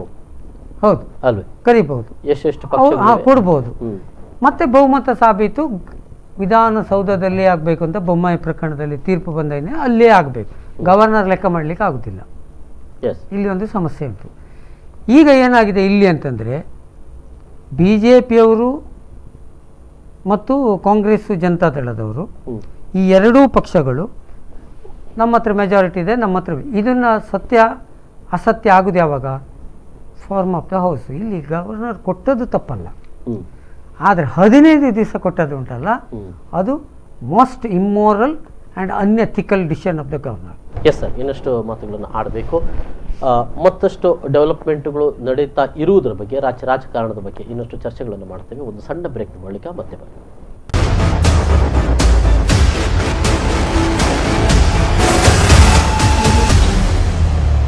ಕರ್ನಾಟಕ ಹೈಟೆನ್ಷನ್ ವಿಶೇಷ ಕಾರ್ಯಕ್ರಮಕ್ಕೆ ಮತ್ತೊಮ್ಮೆ ಸ್ವಾಗತ. ಕರ್ನಾಟಕದಲ್ಲಿ ಉದ್ಭವಿಸುವಂತಹ ರಾಜಕೀಯ ಅತಂತ್ರಗಳು ಒಂದು ರೀತಿಯಲ್ಲಿ ಅತಂತ್ರ ಹೋಗಿದೆಯಲ್ಲ ಅಂತ ತಮ್ಮ ಪ್ರಶ್ನೆಗಳು ಇದ್ದಿರ್ಬೋದು. ಆದರೆ ಮುಖ್ಯಮಂತ್ರಿ ಆದ್ರೂ ಕೂಡ ಬಿ ಎಸ್ ಯಡಿಯೂರಪ್ಪ ಮುಂದೆ ಅವರು ಅದನ್ನ ಬಹುಮತವನ್ನು ಸಾಬೀತುಪಡಿಸಬೇಕಾಗಿದೆ. ಆದರೆ ಬಹುಮತವನ್ನು ಸಾಬೀತುಪಡಿಸುವಂತ ದಾರಿ ಯಾವುದು ಮತ್ತು ಹೇಗೆ ಇದೆಯಲ್ಲ, ಇದು ಬಹಳ ಯೋಚಿಸತಕ್ಕಂಥ ವಿಷಯ. ಮತ್ತೆ ಈಗಾಗಲೇ ಅದನ್ನು ಪ್ರತಿಪಕ್ಷಗಳು ಪ್ರಜಾಪ್ರಭುತ್ವದ ಕಗ್ಗೊಲೆ ಅಂತಾನೆ ಹೇಳಿಬಿಟ್ಟಿದೆ ಅಂತನ್ನುವಂಥದ್ದು. ಈಗಾಗಲೇ ರವಿಜಿ ಹೆಗ್ಡೋರ್ ನಮ್ಮ ಜೊತೆಗೆ ಮಾತಾಡ್ತಿದ್ದಾರೆ. ಸರ್, ನೀವು ಕೊನೆಯಲ್ಲಿ ಮಾತಾಡ್ತಾ ಇರುವಾಗ ರಾಜ್ಯಪಾಲರು ಖರೀದಿರುವುದರಲ್ಲಿ ತಪ್ಪಿಲ್ಲ, ಸರಿ ಇದೆ. ಆದ್ರೆ 15 ದಿನಗಳ ಕಾಲಾವಕಾಶ ಯಾಕೆ ಇಮ್ಮೋರಲ್ ವೆರಿ ಸಿಂಪಲ್ ಅಲ್ಲ ಅಂತ ನೋಡಿ. ಐದರ್ ಕುಮಾರಸ್ವಾಮಿ ಅಥವಾ ಸಿದ್ದರಾಮಯ್ಯ ಅಥವಾ ಯಡಿಯೂರಪ್ಪ ಯಾರೇ ಆಗಲಿ, ನಾನು ಮುಖ್ಯಮಂತ್ರಿ ಆಗ್ತೇನೆ, ನನಗೆ ಮೆಜಾರಿಟಿ ಇದೆ ಅಂತಾದರೆ ಇಲೆಕ್ಷನ್ ಮುಗ್ದಿದೆ ತಾನೆ, ರಿಸಲ್ಟ್ ಬಂದಿದೆ ತಾನೆ, ಹೌದು, ಚುನಾವಣಾ ಅಧಿಕಾರಿಗಳು ಘೋಷಣೆ ಮಾಡಿ ಆಗಿದೆ ತಾನೆ, ಲಿಸ್ಟ್ ಈಸ್ ರೆಡಿ ಅಲ್ವಾ? ಕರೆಕ್ಟ್. ಬಾರಪ್ಪ, ನಾಳೆ ಬೆಳಗ್ಗೆ ನೀನು ಲಿಸ್ಟ್ ಮೆಜಾರಿಟಿ ಪ್ರೂವ್ ಮಾಡಿ. ಯಾಕೆ 15 ದಿವಸ? ಯಾರಿಗೆ ಆಗಲಿ, ಇನ್ಕ್ಲೂಡಿಂಗ್ ಕುಮಾರಸ್ವಾಮಿ ಹೇಳ್ತಾರೆ. ಹಾಗಿದ್ರೆ ಹೀಗೆ ಮಾಡ್ಬೋದಲ್ಲೇ, ನಾಳೆ ನೀ ಬಂದು ಮೆಜಾರಿಟಿಯನ್ನು ಪ್ರೂಫ್ ಮಾಡು, ಆಮೇಲೆ ಪ್ರಮಾಣ ವಚನ ಸ್ವೀಕರಿಸು. ಅದಿಲ್ಲ, ಅದಾಗುದಿಲ್ಲ. ಪ್ರಮಾಣ ವಚನ ಕೊಡಬೇಕಾಗ್ತದೆ ನಮ್ಮ ಸಿಸ್ಟಮ್ ಪ್ರಕಾರ. ಓಕೆ, ಅದನ್ನು ನಾನು ತಪ್ಪು ಹೇಳುವುದಿಲ್ಲ. ಯಡಿಯೂರಪ್ಪನವರಿಗೆ ಪ್ರಮಾಣ ವಚನ ಮಾಡಿಸಿದ್ದು ಸರಿಯೇ. Why 15 days? ಒಂದು. ಎರಡನೇದು, ಈ 104 ಜನ ಬಿ ಜೆ ಪಿಯವರು MLAಗಳಿದ್ದಾರೆ. ಇನ್ನೂ ಎಷ್ಟು ಜನ ಬೇಕು? 9 ಜನ ಬೇಕು. ಹೌದು, 9 ಜನ ಬೇಕು. ಈ 9 ಜನರನ್ನು ಪಕ್ಷಾಂತರ ಮಾಡಿಯೇ ಅಥವಾ ಮಾಡಿಸಿಯೇ ಇವರು ಮೆಜಾರಿಟಿ ಪ್ರೂವ್ ಮಾಡಬೇಕೇ ಹೊರತು ನನ್ನನ್ನು ನಿಮ್ಮನ್ನು ಕರ್ಕೊಂಡೋಗಿ ಪ್ರೂವ್ ಮಾಡಲಿಕ್ಕೆ ಆಗ್ತದಾ? C, it is A well non fact. ಈ 222 ಜನರಲ್ಲೇ 104 ಇದ್ದದ್ದು 113 ಆಗಬೇಕೇ ಹೊರತು ಹೊರಗಿನಿಂದ ಯಾರನ್ನು ಕರ್ಕೊಂಡ್ಬರ್ಲಿಕ್ಕೆ ಆಗುದಿಲ್ಲ. ಹಾಗಿದ್ರೆ ಗವರ್ನರ್ಗೆ ಬಹಳ ಇಲ್ಲಿ ಪಟ್ಟಿಗಳು ಇದೆ. ನೀವೇ ಹೇಳುವ ಹಾಗೆ ಆ 2 ಪಕ್ಷಗಳು, ಆ ಪಕ್ಷಗಳೇ ನಾವು ಸರ್ಕಾರ ಮಾಡ್ತೀವಿ ಅಂತ ಬಂದಿದ್ದು, ಈಗ ಇನ್ನು ಅವರಿಗೆ ಕೊಡ್ಲಿಲ್ಲ, ಇವರಿಗೆ ಕೊಟ್ಟೆ. ಇವರು ಎಲ್ಲಿಂದ ತರ್ತಾರೆ? MLA ಬರ್ಬೇಕಲ್ಲ. ಗವರ್ನರಿಗೆ ಕುಮಾರಸ್ವಾಮಿ ಮತ್ತು ಸಿದ್ದರಾಮಯ್ಯನವರು, ಕಾಂಗ್ರೆಸ್ ಮತ್ತು ದಳದವರು ಲಿಸ್ಟ್ ಕೊಡದೆ ಹೋಗಿದ್ದಿದ್ರೆ, ಬರೀ ಬಿಜೆಪಿದು ಮಾತ್ರ ಬಂದಿದ್ದಿದ್ರೆ, ಆಗ ಗವರ್ನರ್ ಕ್ಯಾನ್ ಎಸಮ್ ಏನು, ಇವರಿಗೆ ಎದುರು ಪಕ್ಷದಿಂದ ಯಾರೋ 1-2 ಜನ ಸಪೋರ್ಟ್ ಮಾಡ್ಬೋದು ಅಂತ. But they are also fixed. ನಾವು ನಮ್ಮದೇ ಅಂತ ಹೇಳಿ ಆಗಿದೆ. ಇವ್ರದ್ದು ಪಕ್ಷೇತರ ಇಬ್ಬರು ಕೂಡ ಬಂದಾಗಿದೆ. ಇದೆಲ್ಲ ಆದ ಮೇಲೆ ಗವರ್ನರ್ ಶುಡ್ ಹ್ಯಾವ್ ಥಿಂಕ್, ನಾನು 15 ದಿವಸ ಯಾಕೆ ಕೊಡ್ಬೇಕು? ಇಲ್ಲಿ 104 ಇರುವುದು. ಈ 222 ಜನರಲ್ಲಿ ಆಚೆ ಇರೋ 117ರಲ್ಲೇ ಇವರು ಖರೀದಿ ಮಾಡಬೇಕು. ಆಪರೇಷನ್ ಮಾಡ್ತಾರೋ, ಟ್ಯಾಬ್ಲೆಟ್ ಕೊಡ್ತಾರೋ, ಇಂಜೆಕ್ಷನ್ ಕೊಡ್ತಾರೋ, ನಮ್ಗೆ ಗೊತ್ತಿಲ್ಲ. ಒಟ್ಟು ಇವರನ್ನೇ ಕರ್ಕೊಂಡ್ಬರ್ಬೇಕು ತಾನೆ. ಸೊ ಇಂಡೈರೆಕ್ಟ್ಲಾಗಿ ಇಮ್ಮಾರಲ್ ಆಕ್ಟಿವಿಟೀಸಿಗೆ ಗವರ್ನರ್ 15 ಡೇಸ್ ಗ್ಯಾಪನ್ನು, ಸ್ಪೇಸನ್ನು ಕೊಟ್ಟರು. ಅದಕ್ಕೆ 15 ದಿವಸ ಕೊಟ್ಟದ್ದು ಕಾನೂನಾತ್ಮಕವಾದ ಇದು ತಪ್ಪು ಅಂತ ನೀವು ಹೇಗೆ ಇದು ಮಾಡ್ತೀರಿ? ಅದು ಸುಪ್ರೀಂ ಕೋರ್ಟ್ ಕೂಡ ಹೇಳಿದೆ. ಯಾವ ಕೇಸಲ್ಲಿ? ಬೊಮ್ಮಾಯಿ ಕೇಸಲ್ಲಿ ತುಂಬ ದಿವಸ ಕೊಡಬಾರ್ದು ಅಂತ. ಆ ಗ್ಯಾಪಿನ ಬಗ್ಗೆ ಅಬ್ಜೆಕ್ಷನ್ ಇದೆ. ಮತ್ತು ಕಾಮನ್ ಸೆನ್ಸ್ ಅಪ್ಪ, ಎಲ್ಲರೂ ಯಾಕೆ ಈಗ ಇಲೆಕ್ಟೆಡ್ ಆಗಿ MLAಗಳು 222 ಜನರು ಬ್ಯಾಂಗ್ಳೂರಲ್ಲೇ ಇದ್ದಾರೆ. ಬಾರಪ್ಪ ನಾಳೆ ತೋರ್ಸಪ್ಪ ನಿನ್ನ majority. If you are impartial, ನಿಷ್ಪಕ್ಷಪಾತವಾಗಿ ಮುಖ್ಯಮಂತ್ರಿ ಗಾದಿ ತಗೊಳ್ಳೋ, ನಾಳೆ ಒಳಗೆ ನನಗೆ, ನಾಳೆ ಬೇಡಪ್ಪ ನಾಡಿದ್ದು ಒಂದು ದಿವಸ ಬಸ್ಸಲ್ಲಿ ಬರಲಿಕ್ಕೆ ದೂರದಲ್ಲಿದ್ದವನಿಗೆ ಅಲ್ವಾ. Same rules applies to Kumaraswamy. ಹೌದು, ಕುಮಾರಸ್ವಾಮಿ ಅವರಿಗಾದರೂ ಅಷ್ಟೇ. ಬಾರಪ್ಪ ನಿಮಗೆ ಒಂದೇ ದಿವಸ ಗ್ಯಾಪು, ನೀನು ಪ್ರೂವ್ ಮಾಡು. ಅವ್ನು ಪ್ರೂವ್ ಮಾಡಬೇಕು, ಇವಾಗ ಪ್ರೂವ್ ಮಾಡು. ಇದು 15 ದಿವಸ ಕೊಟ್ಟದ್ದು ದೊಡ್ಡ ತಪ್ಪು. ಎರಡನೇದು, BJP should have answer to the Indian citizen. ಗೋವಾದಲ್ಲಿ ಒಂದು, ಎಲ್ಲಿ ನಿಮ್ಮ ಬಿಹಾರದಲ್ಲಿ ಒಂದು, ಮತ್ತು ಇಲ್ಲಿ ಬರುವಾಗ ಇನ್ನೊಂದು ಹೇಳುವುದಕ್ಕೆ ಅವರು ಹೇಳುವುದೇನು ಅಂತಂದರೆ ಕಾಂಗ್ರೆಸ್ನವ್ರು ಮಾಡಲಿಲ್ವಾ ಅಂತ ಕೇಳ್ತಾರೆ. ಆಗ ನನ್ನ ಪ್ರಶ್ನೆ ಅಷ್ಟೇ, ನಾನು ಕಾಂಗ್ರೆಸ್ ಅಲ್ಲ BJP ಅಲ್ಲ, ನಾವೊಬ್ಬ ಜನಸಾಮಾನ್ಯನಾಗಿ ಕೇಳೋದು, ಕಾಂಗ್ರೆಸ್ನವರು ಮಾಡುವಂತಹ ಅತಂತ್ರಗಳು, ಪ್ರತಿತಂತ್ರಗಳು, ಕುತಂತ್ರಗಳು, ತಪ್ಪುಗಳನ್ನೇ ನೀವು ಮಾಡಲಿಕ್ಕೆ ಬಂದಿದ್ದಿದ್ರೆ ನಿಮಗೂ ಅವರಿಗೂ ಏನು ವ್ಯತ್ಯಾಸ? ಹಾಗಾದ್ರೆ ವ್ಯತ್ಯಾಸ ಇಲ್ಲ ಅಂತ ಆಯ್ತು. ಒಂದು, ಇಲ್ಲಿ ಆ ರಾಜಕಾರಣದಲ್ಲಿ ಕಾಂಗ್ರೆಸ್ನವರು ಆ ತಪ್ಪುಗಳನ್ನು ಮಾಡಿಕೊಂಡು ಬಂದಿದ್ದಾರೆ, ಅದು ಅವರ ಆಡಳಿತವನ್ನು ಮಾಡ್ಕೊಂಡು ಬಂದಿದ್ದಾರೆ, ಅವರು ತಪ್ಪು ದಾರಿಗೆ ಎಳೆದಿರುವಂತದ್ದು. ನಾವು ಇಲ್ಲಿ ಅದೇ ದಾರಿಯಾಗಿ ಬಂದ್ರೂ ಕೂಡ ಉತ್ತಮ ಆಡಳಿತವನ್ನು ಇದರಲ್ಲಿ ತಲೆ ಕೆಡಿಸ್ಕೊಂಡು ತಲೆ ಹಾಡು ಮಾಡಿಕೊಂಡು ಕಂಗಾಲಾಗೋದು ಜನರು. ನೋಡಿ, ಭ್ರಷ್ಟಾಚಾರ, ಪಕ್ಷಾಂತರ, ಅದೇನೋ ಆಪರೇಷನ್ನು, ಈ ರೀತಿಯ ರಾಜಕಾರಣಗಳು, ಈ ರೀತಿಯ ಸಂವಿಧಾನದ ಮೇಲೆ ನಡೆಸುವಂಥ ಏನು ಆಕ್ರಮಣಗಳು, ಇದೆಲ್ಲವನ್ನೂ ಕೂಡ ರಾಜಕೀಯ ತಂತ್ರಗಾರಿಕೆ ಹೇಳುವಂಥ ಒಂದು ಶಬ್ದ ಪ್ರಯೋಗವನ್ನು ಹೇಳಿ ಎಲ್ಲರೂ ಎಸ್ಕೇಪ್ ಆಗ್ತಾ ಇದ್ದಾರೆ, ಎಲ್ಲರೂ, ಇನ್ಕ್ಲೂಡಿಂಗ್ ಕಾಂಗ್ರೆಸ್, BJP. ಬಹಳ ಕರೆಕ್ಟ್. ಕಾನೂನಿನ ಇಷ್ಟು ಜನರಿಗೆ ಬಹುಮತ ಇರುವಂತ ಸರ್ಕಾರ ಬರಬೇಕಾಗಿರುವಂತದ್ದು, ಬಹುಮತ ಇಲ್ಲದೆ ಹೋದ್ರೆ ಇದು ಹೀಗೆ ಮಾಡಬಹುದಾಗಿರುವಂತದ್ದು, ಕಾನೂನಿನ ಚೌಕಟ್ಟು ಹೀಗಿದೆ ಅಂತ ಹೇಳೋದಕ್ಕಿಂತಲೂ ಇದು ರಾಜಕೀಯವಾದ ತಂತ್ರ ಹೇಳುವಂತ ಒಂದು ಹೊಸ ಸೋಪ್ ತಕೊಂಡು, ಇದು ಹೊಸ ಒಂದು ಇದು ಕಾನ್ಸ್ಟಿಟ್ಯೂಷನಲ್ ಅಮೆಂಡ್ಮೆಂಟ್, ಅಂದ್ರೆ ಜನರ ಮಾತಿನ ನಡುವೆ ಕೈ ತೊಳ್ಕೊಳ್ಳಿಕ್ಕೆ ಒಂದು ಸೋಪ್ ರಾಜಕೀಯ. ಇದು ಈ ದೇಶದ ಭವಿಷ್ಯವನ್ನ ನಿರ್ಮಾಣ ಮಾಡ್ತದ? ಈ ದೇಶದ ಯೋಜನತೆ ಆಲೋಚನೆ ಮಾಡಬೇಕಾಗ್ತದೆ. ಈ ರೀತಿ ಆಗ್ತಾ ಹೋದರೆ ಅದು ರಾಜಕೀಯ ತಂತ್ರಗಾರಿಕೆ ಮಾತ್ರ. ಕಾಂಗ್ರೆಸ್ನವ್ರನ್ನ ನಾವು ಮುಗಿಸ್ಬೇಕು, ಒಮ್ಮೆ ನಾವು ಕುತ್ಕೊಳ್ಬೇಕು, ಅವ್ರು ಹೇಳೋದು. ಇವರು ರಾಜಕೀಯ ತಂತ್ರ ಮಾತ್ರ, BJPಯನ್ನು ಮುಗಿಸ್ಬೇಕು, ನಾವು ಕುತ್ಕೊಳ್ಬೇಕು. ಸೊ ರಾಜಕೀಯ ವ್ಯವಸ್ಥೆಗೆ ನಿಯಂತ್ರಣಗಳೇ ಇಲ್ಲದಂತಹ ದಿನಗಳು ಬಂದು ಮುಟ್ಟಿದೆಯಾ ಅನ್ನುವಂಥ ಗಂಭೀರ ಪ್ರಶ್ನೆಯನ್ನು ಈ ಸಮಾಜ ಆಲೋಚನೆ ಮಾಡಬೇಕು. ಆದರೆ ನಮ್ಮಲ್ಲಿ ಏನಾಗಿದೆ, ಪ್ರತಿ ರಾಜಕೀಯ ಪಕ್ಷಕ್ಕೂ ಒಂದು ಬೆಂಬಲ ಇದೆ, ಬೆಂಬಲಿಗರಿದ್ದಾರೆ. ಒಬ್ಬ ರಾಜಕಾರಣಿಗಳ ಹಿಂದೆ ಒಂದಿಷ್ಟು ಅದೇನು ಸೈದ್ಧಾಂತಿಕವಾದ ಒಂದು ನೆಲೆಗಟ್ಟು ಅವರಿಗೊಂದಿಷ್ಟು ಈ ಜನಗಳು ಕ್ರೋಢೀಕರಣ ಮಾಡಿಕೊಂಡು ಅವರಿಗೆ ಅದು ತಪ್ಪು ಅಲ್ಲ ಅಂತ ಸಾಧಿಸಲಿಕ್ಕೆ ಗಲ್ಲಿಯಲ್ಲಿ ಜನ ಸಿಗ್ತಾರೆ. ಸೋಷಿಯಲ್ ಮೀಡಿಯಾದಲ್ಲಿ ಬಿಡಿ, ಗಲ್ಲಿಯಲ್ಲಿ ಹುಟ್ಟುಕೊಂಡಿದ್ದಾರೆ. ಎಲ್ಲಿಯವರೆಗೆ ಸ್ಟೇಟಸ್ಗಳು ಬರ್ತದೆ ಅಂದರೆ, ನೀವು 200 ಕೋಟಿ ಆದರೂ ಕೊಟ್ಟು MLAಗಳನ್ನು ತಗೊಳ್ಳಿ, ಗೌರ್ಮೆಂಟ್ ಮಾಡಿ ಅಂತೇಳಿ ಮೆಸೇಜ್ ಹಾಕ್ತಾರೆ. ನೀವು ತಲೆಯಿಂದ ತಲೆ ತೆಗೆದಾದರೂ ಸರಿ, ಗೌರ್ಮೆಂಟ್ ಮಾಡಿ ಅಂತ ಇನ್ನೊಬ್ಬ ಪಕ್ಷದ ಮೆಸೇಜ್ ಹಾಕ್ತಾನೆ. ಅಂದರೆ ವಿ ಆರ್ ಪ್ರವೋಕಿಂಗ್ ಯಾರನ್ನ, ನಮ್ಮ ಲೀಡರ್ಗಳನ್ನ ನೀನು ಏನಾದರೂ ಮಾಡು ಹೇಳುವಂಥ ಒಂದು ಸಣ್ಣ ಗುಂಪು ಇಲ್ಲಿ ಈ ಸೊಸೈಟಿಯಲ್ಲಿ ಹುಟ್ಟಿಕೊಂಡಿದ್ದು ಒಂದು ಭಾಗ. ಇದು ಒಂದು ಸ್ವಲ್ಪ ಸಂಖ್ಯೆಯಲ್ಲಿ ಕಮ್ಮಿ ಇರ್ಬೋದು ಅವರು, ಆದರೆ ಬಹುಸಂಖ್ಯೆಯಲ್ಲಿರುವ ಜನಗಳು ಇಲೆಕ್ಷನ್ ಬಂದಾಗ ಆದರೆ ವೋಟ್ ಹಾಕ್ತಾರೆ, ಇಲ್ಲದ್ರೆ ಅದು ಇಲ್ಲ. ಉಳಿದ ಸಮಯದಲ್ಲಿ ಸೈಲೆಂಟ್ ಆಗ್ತಾರೆ, ಏನಾದ್ರು ಹೊಡ್ಕೊಳ್ಳಿ ಅಂತ ಸುಮ್ಮನೆ ಆಗ್ತಾರಲ್ಲ, ಅದು ಈ ದೇಶಕ್ಕೆ ಅಪಾಯ. ಇಲ್ಲ, ವೋಟ್ ಹಾಕಿದಂಥ ಜನ ವೋಟ್ ಹಾಕಿ ಹೋಗಿದ್ದಾರೆ. ಮತ್ತೆ ಏನು ನಡೀತಂತೆ ಅಲ್ಲಿ, ಏನೋ ಇವರು ಮುಖ್ಯಮಂತ್ರಿನಾ, ಅವರಿಲ್ವಾ, ಇವರು ಬಂದ್ರ, ಹೌದಾ, ಸರಿ ಮುಗೀತು, ಅಲ್ಲಿ ಮುಗೀತು. ಯಾಕೆ ಬಂದ್ರು, ಹೇಗೆ ಬಂದ್ರು, ಇವರೇನ್ ಮಾಡ್ತಿದ್ದಾರೆ, ಅವರೇನ್ ಮಾಡ್ತಿದ್ದಾರೆ, ಇನ್ನೇನ್ ಮಾಡಬೇಕಾಗಿದೆ, ಯಾವುದೇ ತಿಳುವಳಿಕೆಗಳು ಇರೋದಿಲ್ಲ. ಬಹುಶಃ ಇದು ಬಹಳ ಲಾಭದಾಯಕವಾಗಿ ಆಗಿದೆ ಈ ರಾಜಕೀಯ ಪಕ್ಷಗಳಿಗೆ ಅಂತ. ರಾಜಕೀಯ ಪಕ್ಷಗಳು ನಾಯಕರಿಗೆ ಏನ್ ಮಾಡ್ತಾ ಇದ್ದಾರೆ, ಜನರಿಗೆ ಅಷ್ಟೇ ಗೊತ್ತಿದ್ರೆ ಸಾಕು, ವೋಟ್ ಹಾಕು ಹೋಗು. ನಿಮಗೊಂದು ಉದಾಹರಣೆ ಕೊಡ್ತೇನೆ ನಾನು. ಎಲ್ಲ ಧರ್ಮದಲ್ಲಿಯೂ ಇತ್ತೀಚೆಗೆ ಈ ಏನು ಜನರ ಸಮಸ್ಯೆಯನ್ನು ಬಗೆಹರಿಸ್ತೇವೆ ಅಂತ ಕೆಲವರು ಹುಟ್ಟಿಕೊಳ್ತಾರೆ. ಎಂದರೆ ಎಂಥ ಸ್ಪಾಂಟೇನಿಯಸ್ ಆಗಿ ಹುಟ್ಟಿಕೊಳ್ಳೋರು, ಅವರೇನು ರಿಲೀಜಿಯಸ್ ಆಗಿ ಕಲಿತವರು, ತಿಳಿದವರು, ಜ್ಞಾನಿಗಳಾಗಿರೋದಿಲ್ಲ. ಜ್ಯೋತಿಷ್ಯದ ಹೆಸರು ಇರ್ಬೋದು, ಮುಸ್ಲಿಮರಲ್ಲೂ ಇದ್ದಾರೆ, ಕ್ರಿಶ್ಚಿಯನ್ರಲ್ಲೂ ಇದ್ದಾರೆ, ಕೆಲವು ಎಂಥ ಪ್ರವಾದಿಗಳು ಏನೇನೋ ಹೆಸರು ಕೊಟ್ಕೊಂಡು ಟಿ ವಿಯಲ್ಲೆಲ್ಲ ಬರ್ತಾರಲ್ಲ, ಎಸ್, ಇವರೆಲ್ಲ ಜನಾಕರ್ಷಣೆ ಹೇಗೆ ಮಾಡ್ತಾರೆ, ತಮ್ಮ ತಪ್ಪುಗಳನ್ನು ಹೇಗೆ ಮುಚ್ಚಿಕೊಳ್ತಾರೆ ಹೇಳಿ ಒಂದು ಉದಾಹರಣೆ. ಬಸ್ಸಿನಲ್ಲಿ ಬದಿಯಲ್ಲಿ ಕೂತ್ಕೊಂಡು ಬದಿಯ ಪ್ಯಾಸೆಂಜರ್ ಹತ್ರ ಮಾತಾಡ್ತಾರೆ. ನೀನು ಎಲ್ಲಿಗೆ ಹೋಗೋದು? ನಾನು AIDಗೆ ಹೋಗೋದು. ನೀವು ಎಲ್ಲಿಗೆ? ನಾನು AID. ಎಲ್ಲಿ ಹೋಗೋದು? ನಾನು ಅಲ್ಲಿ ಒಬ್ಬರು ರಾಮದಾಸ್ ಅಂತ ಹೇಳಿ ದೊಡ್ಡ ಮಂತ್ರವಾದಿ ಇದ್ದಾರೆ, ಅದ್ಭುತ ಹೇಳಿ ಅವರನ್ನು ಟ್ಯಾಪ್ ಮಾಡುವಂಥ ಅದಕ್ಕೆ ಕೇಳಿ ಒಂದಿಷ್ಟು ಜನ ಬಿಟ್ಟಿದ್ದಾರೆ ಮಾರ್ಕೆಟಿಂಗ್ ಮಾಡಲಿಕ್ಕೆ. ಇದೇ ರೀತಿ ಆಗ ಅವ ತಪ್ಪು ಮಾಡಿದರೂ ಕೂಡ ಆ ಹುಡುಗರೇ ಅಲ್ಲಿ ಅಡ್ಡ ನಿಲ್ತಾರೆ, ಅವ ತಪ್ಪು ಮಾಡಲಿಲ್ಲ ಅಂತ. ನೀವು ಅನೇಕ ನ್ಯೂಸ್ ಪ್ರಕರಣದಲ್ಲಿ ಅವರಿಗೆ ಹಿಂಬಾಲಕರು ಹುಟ್ಟಿಕೊಳ್ತಾರೆ. ಇವತ್ತು ಪ್ರತಿಯೊಬ್ಬ ನಾಯಕನಿಗೂ ಕೂಡ ಪಕ್ಷಕ್ಕೊಂದಾಯಿತು, ಮತ್ತು ಪ್ರತಿಯೊಬ್ಬ ನಾಯಕನಿಗೂ ಕೂಡ ಅವರವರ ಸ್ವಾರ್ಥ ಮತ್ತು ಅವರ ಅಭಿಲಾಷೆಗಳನ್ನು ಪೂರೈಸಿಕೊಳ್ಳಲಿಕ್ಕೆ ಒಂದು ಗುಂಪು ಹುಟ್ಟಿಕೊಂಡಿದೆ. ಈ ಗುಂಪು they are protecting all his crimes and offence. ಅವ ಮಾಡುವ ಎಲ್ಲ ತಪ್ಪುಗಳನ್ನು ಅದನ್ನು ರಕ್ಷಣೆ ಮಾಡ್ತದೆ. ಸಾರ್ವಜನಿಕರ ಎದುರಿಗೆ ಅದನ್ನು ಗುಳ್ಳೆಬ್ಬಿಸಲಿಕ್ಕೆ ಆ ಗುಂಪನ್ನು ಬಳಸಿಕೊಳ್ತಾ ಇದ್ದಾರೆ. ಅವರಿಗೆ ಅದರಿಂದ ಲಾಭ ಇದೆ. ಇದನ್ನು ನಂಬಿದಂಥ ಸ್ವಲ್ಪ ಇನ್ನೋಸೆಂಟ್ ಜನ, ಇನ್ನೊಂದು ಗುಂಪು ಅವ ಸರಿ ಮಾರಾಯ, ಅವ ತಪ್ಪಲ್ಲ ಹೇಳಿ ಅವರು ಸೇರಿಕೊಳ್ತಾ ಇದ್ದಾರೆ. ಸೊ ಇದರಿಂದಾಗಿ ಏನಾಗಿದೆ ಅಂದರೆ, ಯಾರು ಏನು ಬೇಕಾದರೂ ಮಾಡಿದರೂ ಅದಕ್ಕೆ ಬೆಂಬಲ ಇದೆ. ನೀವು ಭ್ರಷ್ಟಾಚಾರ ಮಾಡಿ ಅನೈತಿಕ ಹಗರಣಗಳಲ್ಲಿ ಸಿಕ್ಕಾಕೊಳ್ಳಿ, ನೀವು ನೋಡ್ತೀರಲ್ಲ, ಅವರ ಬೆಂಬಲಿಗರು ಮೆರವಣಿಗೆಯಲ್ಲಿ ಕರ್ಕೊಂಡು ಹೋಗ್ತಾರೆ. ಅವ್ರು ಯಾರು? The R indirectly paid.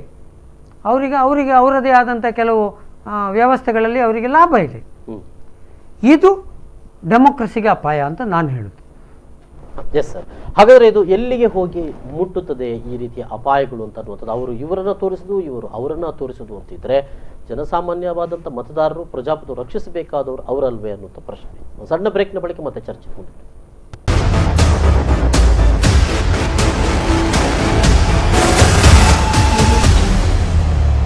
Karnataka high tension ವಿಶೇಷ ಕಾರ್ಯಕ್ರಮಕ್ಕೆ ಮತ್ತೊಮ್ಮೆ ಸ್ವಾಗತ ವೀಕ್ಷಕರೇ. ಈಗಾಗಲೇ ನಾವು ಚರ್ಚೆ ಮಾಡ್ತೀವಿ, ಅಂದರೆ ಕರ್ನಾಟಕದಲ್ಲಿ ಉದ್ಭವಿಸಿರುವಂತಹ ಈ ಒಂದು ರಾಜಕೀಯ ಬಿಕ್ಕಟ್ಟು, ಒಂದೆಡೆಯಲ್ಲಿ ಅದು ರಾಜಕೀಯ ಬಿಕ್ಕಟ್ಟಲ್ಲ, ಇದೀಗ ಅಂತ್ಯ ಕಂಡಿದೆ ಅಂತ ಹೇಳುವರಿದ್ರೆ, ಅಂದರೆ BS ಯಡಿಯೂರಪ್ಪ ಅವರು ಮುಖ್ಯಮಂತ್ರಿಯಾಗಿ ಪ್ರಮಾಣ ವಚನ ಸ್ವೀಕಾರ ಮಾಡಿದ್ದಾರೆ, ಇನ್ನು ಅವರು ಬಹುಮತವನ್ನು ಸಾಬೀತುಪಡಿಸಲಿಕ್ಕೆ ಇದೆ. ಆದರೆ ರಾಜ್ಯಪಾಲರು ಇಲ್ಲಿ 14 ದಿನಗಳ ಅವಕಾಶವನ್ನು ಕೊಟ್ಟಿರುವಂಥದ್ದು, ಇದು ಕೆಲವು ಪ್ರಶ್ನೆ ಮಾಡಿರುವಂಥದ್ದು. ಜೊತೆಗೆ ಇಲ್ಲಿ ರಾಜ್ಯಪಾಲರು ಬಹುಮತ ಪಡೆದಿರುವಂಥ ಪಕ್ಷವನ್ನು, ಅಂದರೆ ಅತಿ ದೊಡ್ಡ ಪಕ್ಷವನ್ನ ಕರೆದಿರುವುದರಲ್ಲಿ ತಪ್ಪಿಲ್ಲ, ಅದು ಸರಿಯಾಗಿ ಆಗಿದೆ.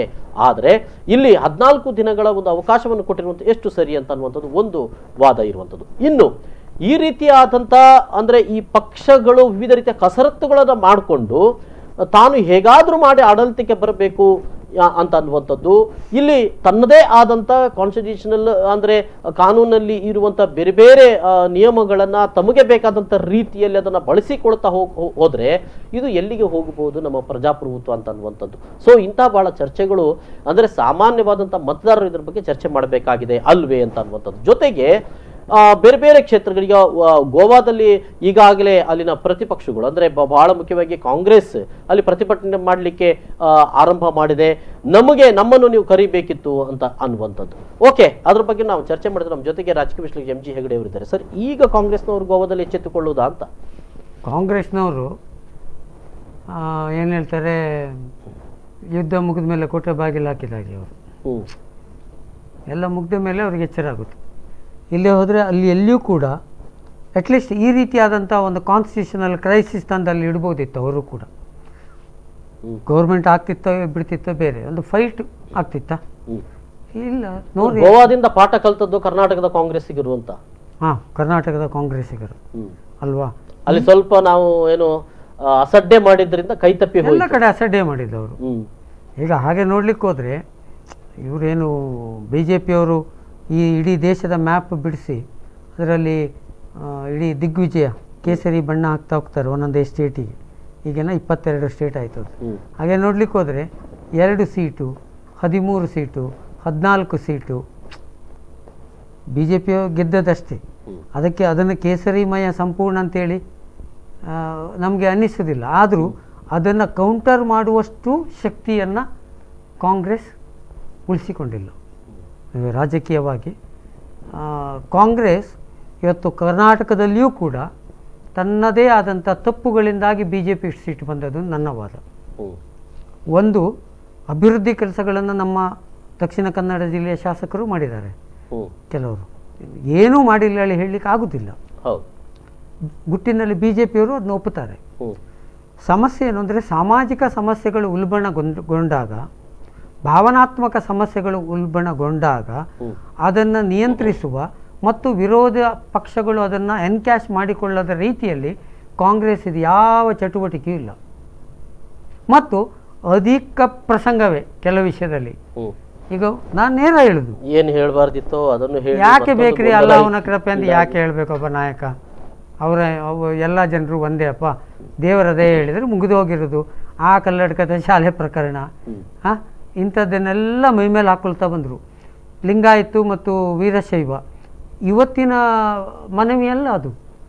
ನನ್ನ ಲೆಕ್ಕದಲ್ಲಿ ಎಷ್ಟೋ 30-40 ವರ್ಷದ ಹಿಂದೆಯೇ ಅದು ಹುಟ್ಟಿಕೊಂಡ ಸಮಸ್ಯೆ. ಅನೇಕ ಮನವಿಗಳಿಗೆ ಯಡಿಯೂರಪ್ಪನವರು ಅದಕ್ಕೆ ಸಹಿ ಹಾಕಿ ಕಳಿಸಿದಂಥ ದಾಖಲೆಗಳು ಹಳೆಯ ಒಂದು ಸಮಸ್ಯೆ. ಅವರವರು ನೋಡಪ್ಪ, ಸರ್ಕಾರಕ್ಕೂ ಇದಕ್ಕೂ ಸಂಬಂಧ ಇಲ್ಲ, ನೀವು ಮನವಿ ಕೊಡಿ, ನಾವು ಕೇಂದ್ರ ಕಳಿಸ್ತೇವೆ. ಇದ್ರ ಬಿಟ್ಟು 4 ಮಂತ್ರಿಗಳನ್ನು ಕಳಿಸುವುದಂತೆ, ಅಲ್ಲಿ ಹೋಗಿ ಭಾಷಣ ಮಾಡುವುದಂತೆ, ಇದೆಲ್ಲ ಬೇಕಿತ್ತ? ಈ ಭಾವನಾತ್ಮಕ ಮತ್ತು ಸಾಮಾಜಿಕ ಸಮಸ್ಯೆಗಳನ್ನು ಡೀಲ್ ಮಾಡಲಿಕ್ಕೆ ಕಾಂಗ್ರೆಸ್ ಫೇಲ್ ಆಗ್ತಾ ಇರುವುದೇ ಬಿ ಜೆ ಪಿಗೆ ಲಾಭ ಆಗ್ತಾ ಇರುವುದು. ಮತ್ತು ಈ ಹಿಂದುತ್ವ ಮತ್ತು ಅಲ್ಪಸಂಖ್ಯಾತವಾದವನ್ನು ಅದರ ಪ್ರೆಸೆಂಟೇಷನ್ ಕೂಡ ಕಾಂಗ್ರೆಸ್ ತುಂಬ ಎಡವುತ್ತಾ ಇದೆ. ಅವರು ಈಗ ಅದನ್ನು ಬಹುಶಃ ಕಾಂಗ್ರೆಸ್ ಮತ್ತು ಬಿ ಜೆ ಪಿಯವರು ಇದ್ದಾಗ ಚರ್ಚೆ ಮಾಡಿದರೆ ಒಳ್ಳೆಯದು, ಯಾಕಂದರೆ ಉತ್ತರ ಕೊಡಲಿಕ್ಕೆ ಅವರು ಇರ್ತಾರೆ. ಹಾಗಾಗಿ ಈ ಒಂದು ಎಲ್ಲ ವಿಶ್ಲೇಷಣೆ ನೋಡುವಾಗ ಈ ವಿಷಯದಲ್ಲಿಯೂ ಕೂಡ ಕಾಂಗ್ರೆಸ್ ತುಂಬ ಸ್ಲೋ ಹೋಗ್ತಾ ಇತ್ತು. ಈಗ ಅದು ಅವರು ಸ್ಲೋ ಫಾಸ್ಟ್ ಹೋದದ್ದ, ಕುಮಾರಸ್ವಾಮಿ ಎಲ್ಲೋ ಒಂದೆಡೆಯಲ್ಲಿ ಸಮೀಕ್ಷೆಗಳೆಲ್ಲ ಬಂದು ಸಮ್ಮಿಶ್ರ ಸರ್ಕಾರ ಆಗ್ತದೆ ಅಂತ ಆಗುವಾಗ ಎಚ್ಚರಗೊಂಡು ಆಗ್ಲೇ ದೇವೇಗೌಡರಿಗೆ ಒಂದು ಫೋನ್ ಮಾಡಿ ಆಯ್ತೆಲ್ಲ ಮರೆತು ಬಿಡೋಣ, ನಾವು ಮತ್ತೆ ಒಂದಾಗೋಣ. ಅದು ಮಾಯಾವತಿ ಮೀಟಿಂಗ್ ಮಾಡಿಸಿದಂತ ಸುದ್ದಿ. ಮಾಯಾವತಿ ಅವರು ದೇವೇಗೌಡರ ಹತ್ರ ಮಾತಾಡಿ, ಸೋನಿಯಾ ಗಾಂಧಿ ಹತ್ರ ಮಾತಾಡಿ, ಅವರು ಅದನ್ನ ಮಾಯಾವತಿ ಟುಕೆ ಲೀಡ್ ಅಂತೇಳಿ indirectly. But what ever it may be, ಈ ರೀತಿಯಾದಂಥ ಗೊಂದಲಗಳಿಗೆ ಎಲ್ಲ ರಾಜಕೀಯ ಪಕ್ಷಗಳು ಹೊಣೆಗಾರಿಕೆ ಮತ್ತು ಪ್ರಜಾಪ್ರಭುತ್ವದ ಸಂಸ್ಥೆಗಳು, ಪ್ರಜಾಪ್ರಭುತ್ವದ ವ್ಯವಸ್ಥೆಗಳು ಹಂತ ಹಂತವಾಗಿ ಅದರ ಶಕ್ತಿಯನ್ನು ಏನು ಕುಂಠಿತಗೊಳಿಸುವಂಥದ್ರಲ್ಲಿ ಏನು ರಾಜಕೀಯ ಪಕ್ಷಗಳು ಒಬ್ಬರ ಮೇಲೆ ಒಬ್ಬರು ಗೂಬೆ ಕೂರಿಸಿಕೊಂಡು ತಪ್ಪಿಸಿಕೊಳ್ತಾ ಇದೆ. ಇದನ್ನು ಜನ ಪ್ರಶ್ನಿಸಬೇಕಾಗ್ತದೆ. ಉದಾಹರಣೆಗೆ ನೋಡಿ, ಕರ್ನಾಟಕದಲ್ಲಿ ಲೋಕಾಯುಕ್ತನ ಕಾಂಗ್ರೆಸ್ ಕೊಂದದ್ದು, ಡೆಲ್ಲಿ ಇದು ಸೆಂಟ್ರಲಲ್ಲಿ ಲೋಕಪಾಲನ್ನು ಬಿಜೆಪಿ ಕೊಂದದ್ದು. ಅವರನ್ನು ಹೇಳುದು, ಇವರನ್ನು ಹೇಳುದು. ನಮಗೆ ಎಲ್ಲಪ್ಪ ನ್ಯಾಯ ಕೇಳಲಿಕ್ಕೆ ಹೋಗ್ಬೇಕು ಅಂದರೆ ನಮಗೆ ಎಲ್ಲೂ ಇಲ್ಲ ಜಾಗ. ಇದರಿಂದ ಇನ್ನೊಂದು ಸಮಸ್ಯೆ ಏನಾಗ್ತದೆ ಅಂದರೆ, ಈ ರೀತಿಯ ಗೊಂದಲಗಳಿಂದ ಭ್ರಷ್ಟಾಚಾರ ವಿಪರೀತ ಆಗ್ತದೆ. ಒಂದು ರಾಜಕೀಯ ಭ್ರಷ್ಟಾಚಾರ ಇದೆ, ಖರೀದಿ ಅಲ್ಲ ಇಲ್ಲಿ ಎಲ್ಲಿವರೆಗೆ ಬಂದು ಬಿಟ್ಟಿದೆ ಅಂತ ಹೇಳಿದ್ರೆ, ಬಹಳ ಒಂದು ರೀತಿಯ ಜನರು ಮಾತಾಡ್ಕೊಳ್ಳುವ ರೀತಿಯಲ್ಲಿ ಆಗಿದೆ. ಅವನು 200 ಕೋಟಿ ರೂಪಾಯಿ ಕೊಂಡ ಬರ್ಪಿಜನೆ, ಅದೇ ಅದು ಒಂದು ಆ ಭ್ರಷ್ಟಾಚಾರ.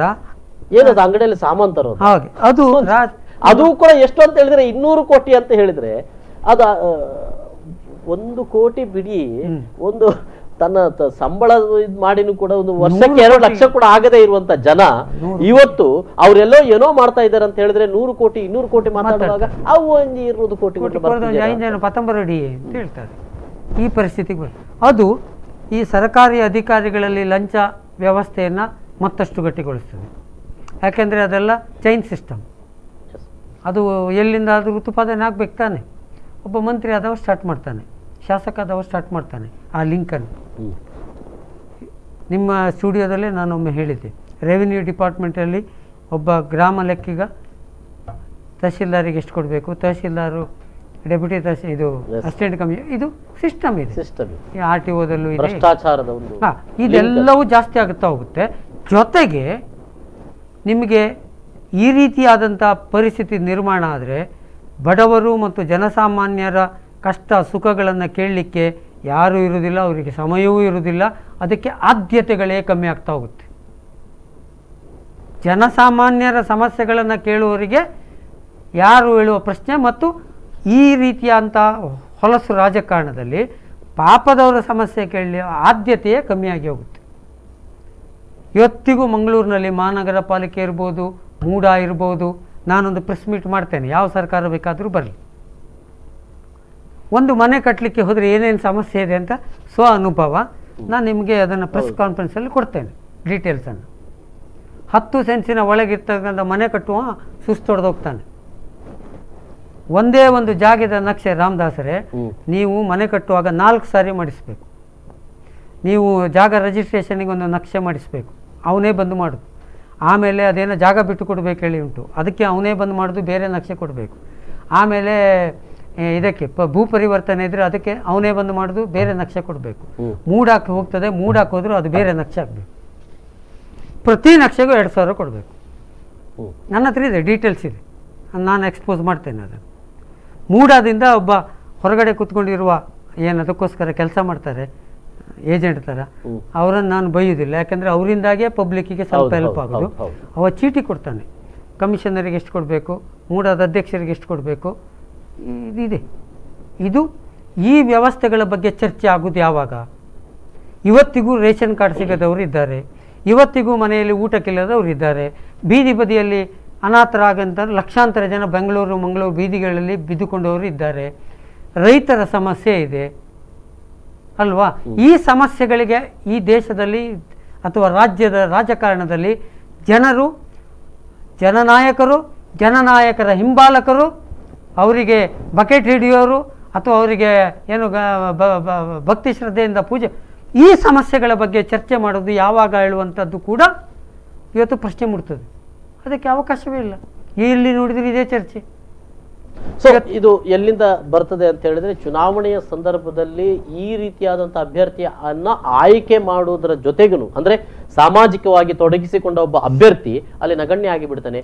ಆತನ ಜೊತೆ ಯಾವುದೇ ಸೈದ್ಧಾಂತಿಕವಾದಂತಹ ಹಿನ್ನೆಲೆಗಳಿಲ್ಲ, ಒಂದ್ ದೊಡ್ಡ ನೀವು ಹೇಳಿದಂತ ಪಾಳಯ ಇಲ್ಲ, ಒಂದ್ ದೊಡ್ಡ ಗುಂಪು ಇಲ್ಲ, ದೊಡ್ಡ ಆಕರ್ಷಣೆಗಳಿಲ್ಲ, ಏನೂ ಇಲ್ಲ.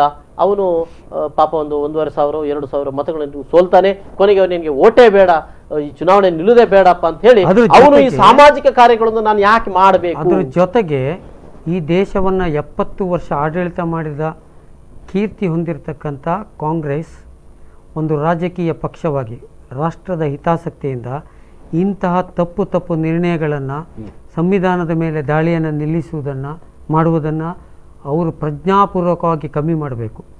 ಅದೇ ರೀತಿ ಈ ದೇಶಕ್ಕೆ ಜನತೆಗೆ ರಾಷ್ಟ್ರಪ್ರೇಮವನ್ನು ಹೇಳುವಂತಹ ಮತ್ತು ರಾಷ್ಟ್ರಭಕ್ತಿಯನ್ನು ನಾವು ಖಂಡಿತವಾಗಿ ನಮ್ಮದು ರಾಷ್ಟ್ರವೇ ಅಂತಿಮ ಅಂತೇಳಿ ಘೋಷಣೆ ಮಾಡುವ ಸಂಘ ಪರಿವಾರ RSS ಮತ್ತು BJP ಕೂಡ ಪ್ರಜ್ಞಾಪೂರ್ವಕವಾಗಿ ಇಂತಹ ಕುತಂತ್ರಗಳನ್ನು, ರಾಜಕೀಯ ಅನೀತಿಗಳನ್ನು ಮೆಟ್ಟಿ ನಿಲ್ಲುವಂಥ ಪ್ರಜ್ಞೆಯನ್ನು ಅವರು ತೋರಿಸಬೇಕು. ಎಸ್, ಅದು ಹೇಗೆ ಅಂತ ಅನ್ನೋದ್ರ ಬಗ್ಗೆ ಒಂದಷ್ಟು ಚರ್ಚೆಗಳನ್ನು ಮಾಡೋಣ. ಒಂದು ಸಣ್ಣ ವಿರಾಮ ತೆಗೊಳ್ತಾರೆ, ಭಾಳ ಬೇಗ ಬರ್ತೇನೆ ವೀಕ್ಷಕರೇ, ಮತ್ತೆ ಮುಂದೆ.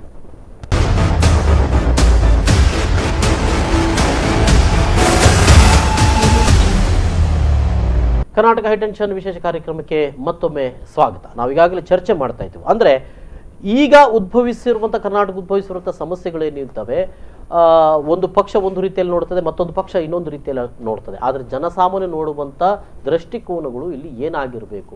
ಹಾಗಿದ್ರೆ ಜನಸಾಮಾನ್ಯರಿಗೆ ಒಂದು ಈ ಪ್ರಜಾಪ್ರಭುತ್ವ ನೆಲೆಗಟ್ಟಿನಲ್ಲಿ ಚುನಾವಣೆ, ಒಬ್ಬ ಅಭ್ಯರ್ಥಿಯ ಆಯ್ಕೆ, ಆನಂತರ ಆದ ಶಾಸಕನಾಗಿ ಆಯ್ಕೆಯಾಗಿರುವಂಥದ್ದು, ಸರ್ಕಾರ ಕಟ್ಟುವಂಥದ್ದು, ಯಾರು ಮುಖ್ಯಮಂತ್ರಿಗಳು ಆಗಬೇಕು ಮತ್ತು ಹೇಗೆ ಅನ್ನುವಂಥ ಆ ಪ್ರಜ್ಞಾವಂತಿಕೆಯ ಒಂದು ಆ ನಿಲುವುಗಳು ಅದು ಬರದೇ ಇದ್ರೆ ಇವೆಲ್ಲವನ್ನು ಅರ್ಥ ಮಾಡಿಕೊಳ್ಳಲಿಕ್ಕೆ ಸಾಧ್ಯತೆ ಇದೆಯಾ ಅಂತ ಅನ್ನುವಂಥದ್ದು. ಸೊ ಈಗಾಗಲೇ ನಾವು ಚರ್ಚೆ ಮಾಡೋದು ಭಾಳ ಹಿಂದೆ ಹೋದಿವಿ ಸರ್. ನಾವಂದ್ರೆ ಚುನಾವಣೆ ಸಂದರ್ಭ ಇಡೀ ವ್ಯವಸ್ಥೆಯ ಬಗ್ಗೆ ನೀವು ಹೇಳಿದ್ರಿ, ಜನಸಾಮಾನ್ಯರು ಇದನ್ನು ಹೇಗೆ ಅರ್ಥ ಮಾಡಿಕೊಳ್ಬೇಕು ಅಂತ ಅನ್ನುವಂಥದ್ದು. ಈಗಿನ ಪ್ರೆಸೆಂಟ್ ಒಂದು ಸಿಚುವೇಶನ್ ನೋಡುವಂಥ ಸಂದರ್ಭದಲ್ಲಿ ಅಲ್ಲಿ ಗೋವಾದ ಉದಾಹರಣೆ ಒಂದು ಇದೆ, ಇನ್ನೊಂದು ಉದಾಹರಣೆ ಇದೆ, ಮತ್ತೊಂದಿದೆ. ಎಲ್ಲ ಇದ್ರೂ ಕೂಡ ನಾವು ಹೀಗೆ ಮಾಡಿದ್ದೇವೆ, ಇದು ನಮಗೆ ಸರಿ, ನೀವು ಮಾಡಲಿಲ್ವಾ ಅಂತ ಅವರಿಗೆ ಕೈ ತೋಚುವಂಥದ್ದು. ಮತ್ತೆ ಅದೇ ರೀತಿಯಲ್ಲಿ ನಮಗೆ ಇದು ಸರಿ, ನಮ್ಮ ಸರ್ಕಾರ ಬರಬೇಕು, ನೀವು ಇಲ್ಲಿವರೆಗೆ ನೀವು ಆಡಳಿತ ಮಾಡಲಿಲ್ವಾ, ನೀವೆಲ್ಲ ಇಡೀ ಒಂದು ಏನು ವ್ಯವಸ್ಥೆಯನ್ನು ಹಾಳು ಮಾಡಿದಿರಿ, ಈ ವ್ಯವಸ್ಥೆಯನ್ನು ಸರಿ ಮಾಡಲಿಕ್ಕಾಗಿ ನಾವು ಬರ್ತಾ ಇದ್ದೇವೆ ಅಂತ ಅನ್ನುವಂಥದ್ದು. ಸೊ ಈ ಸಂದರ್ಭದಲ್ಲಿ ಇದು ಎಲ್ಲಿಗೆ ಹೋಗಿ ಇದು ಏನಿಲ್ಲ ನೋಡಿ, ನಾನು ಅದನ್ನೇ ಹೇಳುದು, ಇದನ್ನು ಸರಿ ಜನರು ಮಾಡಬಹುದಾದ್ದು ಇಷ್ಟೇ. ನನ್ನ ವಿನಂತಿ ಏನು ಅಂದರೆ, ಈಗ ನೋಡಿ ಪಾಪ ಪಕ್ಷದ ಕಾರ್ಯಕರ್ತಗಳು ಕಷ್ಟಪಟ್ಟು ವಿನ್ ಮಾಡಿಸಿರ್ತಾರೆ. ಅವನು ನಾಳೆ ಬೆಳಗ್ಗೆ ಇಂಜೆಕ್ಷನ್ನು, ಟ್ಯಾಬ್ಲೆಟು, ಆಪರೇಷನ್ ಹೇಳಿ ಬೇರೆ ಕಡೆ ಹೋದರೆ ಆ ಕಾರ್ಯಕರ್ತರು they should have stand up, ಎದ್ದು ನಿಂತು ಅವನನ್ನು ಕೇಳಬೇಕು, ಊರಿಗೆ ಬರಲಿಕ್ಕೆ ಬಿಡಬಾರ್ದು. ಅಷ್ಟಕ್ಕೂ ರೆಡಿ ಇಲ್ಲ. ನಾವು ಅವನ ಭಕ್ತರು, ಅವನ ಗುಲಾಮರು, ನಾವು ಕುರಿ ಮಂದೆಗಳ ಥರ ಬಿಹೇವ್ ಮಾಡ್ತೇವೆ. ಪಕ್ಷದ ಒಳಗೆಯೂ ಪ್ರಶ್ನೆ ಮಾಡೋದಿಲ್ಲ. ಒಬ್ಬ ಆಯ್ಕೆ ಆದ ಅಂದರೆ ಅವನನ್ನು ಯಾರೂ ಪ್ರಶ್ನೆ ಮಾಡೋದಿಲ್ಲ. ಅವ ಸ್ವರ್ಗದಿಂದ ಇಳಿದು ಬಂದಾಗೆ ಅಲ್ಲ. ಸುತ್ತ ಇರುವಂಥ ಸೆಲೆಬ್ರೇಷನ್ನ ಸುತ್ತ ಇವರನ್ನು ಪ್ರಶ್ನೆ ಮಾಡ್ಲಿಕ್ಕೆ ಕೂಡ ಸಾಧ್ಯ ಆಗದೇ ಇರುವುದರ ಅದೇ ಆ ಪರಿಸ್ಥಿತಿ ಕಾರ್ಯಕರ್ತ ಜನಸಾಮಾನ್ಯ ಬಿಡಿ ಕಾರ್ಯಕರ್ತರು ಮಾತಾಡದಂತ ಪರಿಸ್ಥಿತಿ ನಿರ್ಮಾಣ ಆಗಿದೆ. ಅಂದ್ರೆ ಆತ ಒಬ್ಬ ಸೆಲೆಬ್ರಿಟಿಯಾಗಿ ಡೆವಲಪ್ ಆಗಿರ್ತಾನೆ, ಆತನನ್ನು ಪ್ರಶ್ನೆ ಮಾಡುವಷ್ಟು ಧೈರ್ಯ ಇವರಿಗೂ ಇಲ್ಲ. ಪಕ್ಷದ ಒಳಗೆ ಸಂಘಟನೆಗಳು ಮಾತಾಡುದಿಲ್ಲ, ಸಾರ್ವಜನಿಕರು ಮಾತಾಡುದಿಲ್ಲ. ಅದಕ್ಕೆ ಅಂದ್ರೆ ಇಲ್ಲಿ ಬಹಳ ಮುಖ್ಯವಾಗಿ ಪ್ರಶ್ನೆ ಉದ್ಭವಿಸಿರುವಂತದ್ದು, ಕೋಟಿ ಕೋಟಿ ಕೊಟ್ಟು ಒಬ್ಬನನ್ನ ಖರೀದಿ ಮಾಡಿಕೊಂಡು ಇವರು ಸರ್ಕಾರವನ್ನ ನಾವು ಉಳಿಸ್ತೇವೆ ಬೆಳೆಸ್ತೇವೆ ಅಂತ ಒಂದು ಕಡೆಯಲ್ಲಿ, ಮತ್ತೊಂದು ಕಡೆಯಲ್ಲಿ ಇದು ಅದೇ ಪಕ್ಷ ಅದೇ ಒಂದು ಸಿದ್ಧಾಂತವನ್ನು ಒಪ್ಪಿಕೊಂಡು ಚುನಾವಣೆಗೆ ನಿಂತಿರುವಂತ ಒಬ್ಬ ಅಭ್ಯರ್ಥಿ, ಒಬ್ಬ ಶಾಸಕ, ಅವನ ಮೇಲೆ ವಿಶ್ವಾಸವನ್ನು ಇಡದೇ ಇರುವಂತ ಆ ಪಕ್ಷದ ಮುಖಂಡರುಗಳು ಅಥವಾ ನಿನ್ನೆ ಮೊನ್ನೆ ಜಗಳ ತೆಕ್ಕೊಂಡು ಇವತ್ತು ನಾವು ಒಂದೇ ಹೇಳುವಂತವರು.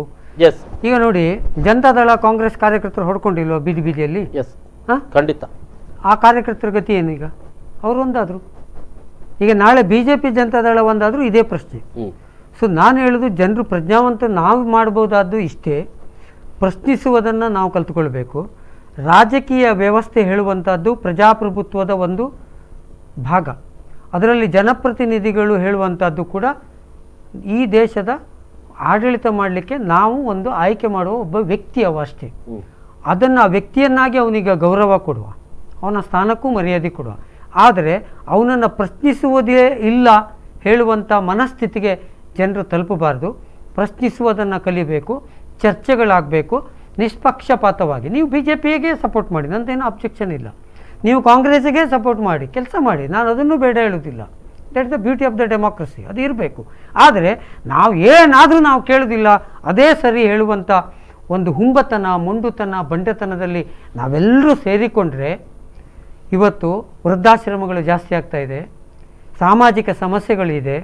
ಇವತ್ತಿಗೂ ಕೂಡ ಮನೆಯಲ್ಲಿ ಅಪ್ಪ ರೋಗಿ, ಅಮ್ಮ ಬೀಡಿ ಕಟ್ಟಬೇಕು, ಶಾಲೆ ಮಕ್ಕಳನ್ನು ಓದಿ, ನಿಮ್ಮ ಮೀಡಿಯಾಗಳಲ್ಲಿ ಬರುವಂಥ ಜೀವಂತ ದರ್ಶನಗಳಿದೆ. ಈ ಎಲ್ಲ ಸಮಸ್ಯೆಗಳಿಗೆ ಆದ್ಯತೆ ಆಗಬೇಕು. ಇದು ನಿಯಂತ್ರಣಕ್ಕೆ ಬರಲೇಬೇಕು.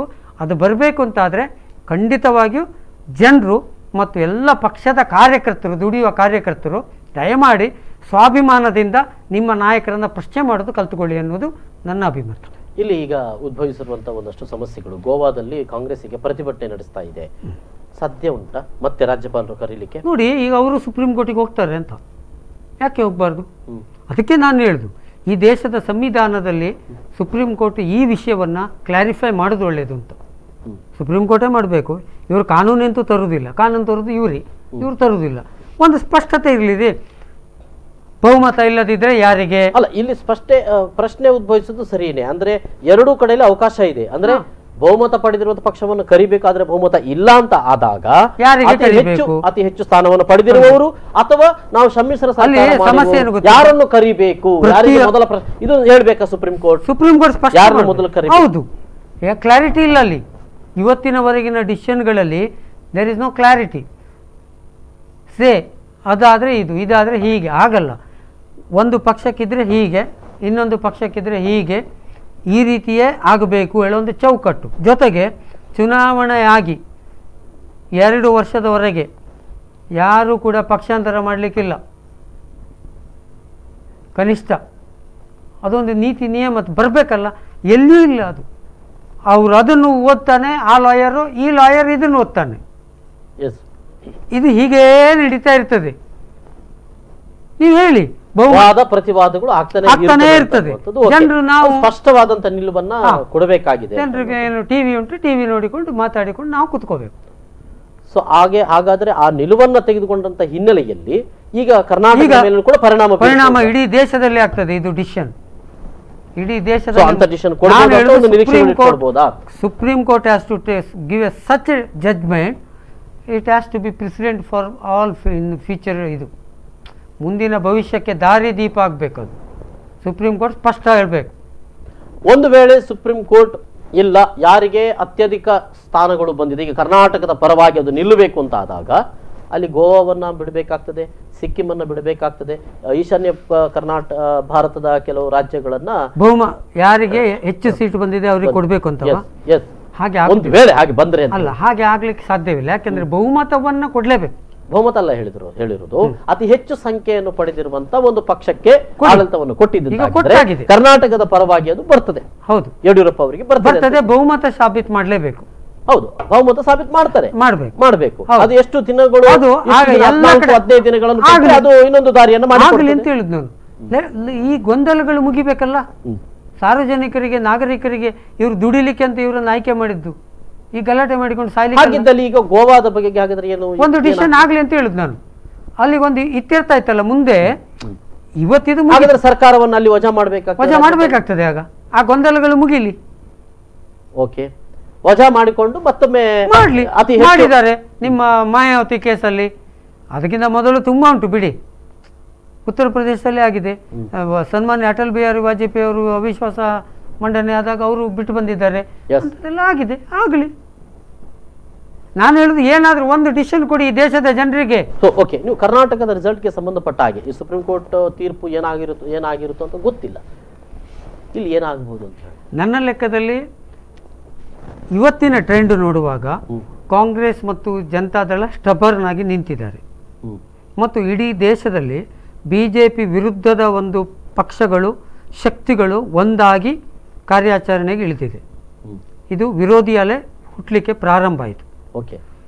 ಇವರು ಅಷ್ಟೇ ಗಟ್ಟಿಯಾಗಿ ನಿಂತರೆ ಯಡಿಯೂರಪ್ಪನವರಿಗೆ ಬಹುಮತ ಸಾಬೀತು ಮಾಡಲಿಕ್ಕೆ ಸಾಧ್ಯವೇ ಇಲ್ಲ. ಆದರೆ ಇಲ್ಲಿ ಈಗ ಉಳಿಬೇಕಲ್ಲ, ನೀವು 100 ಕೋಟಿ 200 ಕೋಟಿ ಅದನ್ನೇ ನಾನು ಹೇಳಿದ್ದು. ಇವರು ಸ್ಟಬರ್ನ್ ಆಗಿ ಉಳಿದ್ರೆ, ಈ ಪಕ್ಷದ ಗಟ್ಟಿಯಾಗಿ ಇವರು ನಿಂತುಕೊಂಡ್ರೆ ಯಡಿಯೂರಪ್ಪನವರು ಹೆಲ್ಪ್ಲೆಸ್ ಆಗ್ತಾರೆ.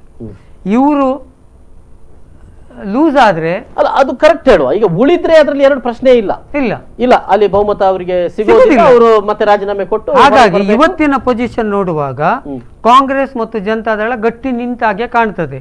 ಮತ್ತು ರಾಜಕಾರಣದಲ್ಲಿ ಅಲ್ಲೆಲ್ಲೋ ಒಬ್ಬ ಆನಂದ್ ಸಿಂಗ್ ಇಲ್ಲ, ಮತ್ತೊಬ್ಬ ನಾಳೆ ಬೆಳಗ್ಗೆ ಆಗೋಗಿ ಏನಾಗ್ತದೆ ಹೇಳಿ ನಾನು ನೀವು ಹೇಳಿ ಪ್ರಿಡಿಕ್ಟ್ ಮಾಡ್ಲಿಕ್ಕೆ ಸಾಧ್ಯವೇ ಇಲ್ಲ. ಅದಕ್ಕೆ ಹೇಳಿದ್ ನಾನು ಸ್ಟಾರ್ಟಿಂಗ್ ನಲ್ಲಿ ಪುಟ್ಟಗೌರಿ ಮದುವೆ, ಸಿಂಹ ಬಂದ್ರು ಅದು ಬದುಕ್ತಾಳೆ. ಯಾರು ಆ Puttagowri?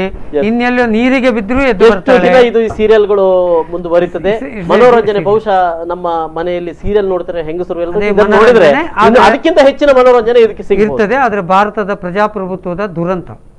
Yes sir, thank you, ಧನ್ಯವಾದಗಳು ನಮ್ಮ ಜೊತೆಗೆ ಈ ಒಂದು ಸಂವಾದದಲ್ಲಿ ಭಾಗವಹಿಸಿದ್ದಕ್ಕಾಗಿ. ಇದು ಇವತ್ತಿನ ವಿಶೇಷ. ನಿರಂತರ ಸುದ್ದಿ ಮನೋರಂಜನೆ ಮುಂದುವರೆತೆ ನೋಡ್ತಾರೆ. ನಮಸ್ಕಾರ.